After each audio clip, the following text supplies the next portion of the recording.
ಕಾಣುತ್ತಾ board? Board ಕಾಣುತ್ತೆ. Okay, thank you.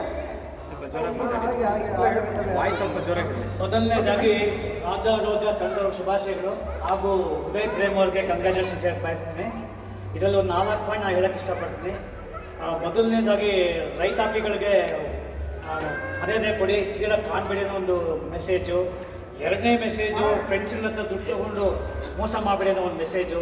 ಕೊನೆಯದಾಗಿ ಡಾಕ್ಟ್ರುಗಳಿಗೆ, ಸ್ಕೂಲ್ಗಳಿಗೆಲ್ಲ ಫೀಸ್ ಕಡಿಮೆ ಮಾಡಿ ಅಂತ ಹೇಳೋ ಒಂದು ಮೆಸೇಜು ಸೋಷಿಯಲ್ ಇಂಪ್ಯಾಕ್ಟ್ ಆಗಲಿ ಅಂತ ಬಯಸ್ತೀನಿ. ಮೇಡಮ್, ಎಲ್ರಿಗೂ ನಮಸ್ಕಾರ. ಉದಯ್ ಪ್ರೇಮ್ ಅವರ ಈ ಪ್ರಯತ್ನ ಸಕ್ಸಸ್ ಆಗಲಿ ಅಂತ ಬಯಸ್ತೀವಿ. ಆ್ಯಕ್ಚುಲಿ ರಿಯಲ್ ಲೈಫ್ ಅಂದರೆ ಇಷ್ಟೇ. ನಾವು ಸಿಟಿಗೆ ಬಂದು ಏನು ಶೋ ಆಫ್ ಮಾಡಿ ಬದುಕ್ತೀವಿ ಅದು ರಿಯಲ್ ಲೈಫ್ ಅಲ್ಲ. ನಾವು ಹಳ್ಳಿ ಜೀವನದಲ್ಲಿ ಎಷ್ಟು ನೆಮ್ಮದಿಯಾಗಿ ಪೀಸ್ಫುಲ್ಲಾಗಿ ಬದುಕ್ತೀವಿ ಅದು. ಇಲ್ಲಿ ಬರೀ ಆಡಂಬರ ಇರುತ್ತೆ ಹೊರತು ರಿಯಲ್ ಲೈಫಿಗೆ ಬೇಕಾಗಿರೋದು ಏನೇನು, ಯಾರ್ಯಾರು ಒಬ್ಬೊಬ್ರಿಗೆ ಸಪೋರ್ಟ್ ಕೊಡಬೇಕು ಸೋಷಿಯಲ್ ಲೈಫಲ್ಲಿ ಅಂತ ತುಂಬ ಚೆನ್ನಾಗಿ ಸರಳವಾಗಿ ಹೇಳಿದ್ದಾರೆ. ಅವರಿಗೆ ನಮ್ಮ ಕಂಗ್ರ್ಯಾಚುಲೇಷನ್. ಒಬ್ಬ ರಾಜಾ ರೋಜಾ ಅಂತವರು ಈ ಬೆಂಗಳೂರು ಸಿಟಿಲಿ ತುಂಬ ಜನ ಬಂದು ತಗ್ಲಾಕೊಂಡ್ಬಿಟ್ಟಿದ್ದಾರೆ. ಹಳ್ಳಿ ಜೀವನ ಅವರಿಗೆ ಸಾಕಷ್ಟು ಕೊಟ್ಟಿದ್ದರೂ ಕೂಡ ಇಲ್ಲಿಯ ಒಂದು ಮೋಹಕ್ಕೆ ಬಲಿಯಾಗಿ ಅವರು ಇಲ್ಲಿ ಭಾಳ ಕಷ್ಟಪಡ್ತಾ ಇದ್ದಾರೆ. ಬಟ್ ಈ ಸಿಟಿ ಲೈಫ್ ಹೀಗೆ.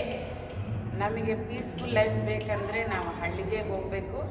ಅಲ್ಲಿ ಕೂಡ ಈಗ ತುಂಬ ಇಂಪ್ರೂವ್ ಆಗಿದೆ. ಗೌರ್ಮೆಂಟ್ ಶಾಲೆಗಳು, ಅಲ್ಲಿ ಗೌರ್ಮೆಂಟ್ ಆಸ್ಪತ್ರೆಗಳು ತುಂಬ ಫೆಸಿಲಿಟಿ ಕೊಟ್ಟಿದ್ದಾರೆ. ಅದನ್ನೆಲ್ಲ ನಾವು ಹೇಗೆ ಬಳಸ್ಕೋಬೇಕು ಅಂತ ನಾವು ತಿಳ್ಕೊಂಡು ಅದು ಸೋಷಿಯಲ್ ಮೀಡಿಯಾ ಮೂಲಕ ನಾವು ಚೆನ್ನಾಗೀಗ ಮುಂದುವರಿಬೋದು. ಎಲ್ಲ ಹಳ್ಳಿನೂ ಮುಂಚೆ ಥರ ಇಲ್ಲ, ಈಗ ತುಂಬ ಅಡ್ವಾನ್ಸ್ಡ್ ಆಗಿದೆ.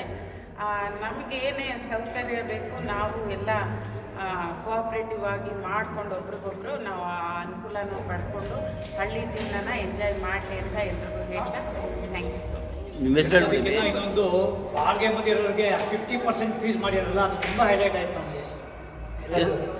ಹೆಸರು ಹೇಳ್ಬಿಡಿ ಥ್ಯಾಂಕ್ ಯು ವೆರಿ ಮಚ್. ಹೆಸರು ಹೇಳ್ಬಿಡಿ ಸರ್. ನನ್ನ ಹೆಸರು ಕೃಷ್ಣಕುಮಾರ್ ಅಂತ. ಅನನ್ಯ ಸಿಂಗ್. Thank you.